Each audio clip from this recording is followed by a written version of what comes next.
Заместитель председателя Кабинета министров Джилдыз Бакашева встретилась с директором по глобальным программам Катарского благотворительного фонда «Катар Charity» Навафом Абдуллой Аль-Хаммади. В ходе встречи стороны обменялись мнениями о текущих проектах, реализуемых Катарской благотворительной организацией в Кыргызстане. Джилдыз Бакашева отметила, что Кыргызстан придает большое значение развитию сотрудничества с Катаром во всех сферах.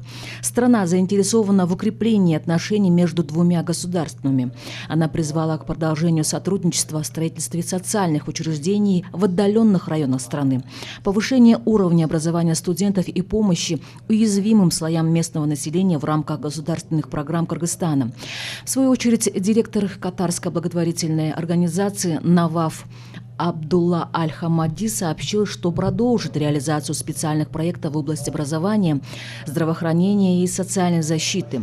Также он отметил, что для обеспечения стабильной работы семей, нуждающихся в социальной помощи, внимание будет уделяться больше доходоприносящим проектам, связанным с производством и услугами.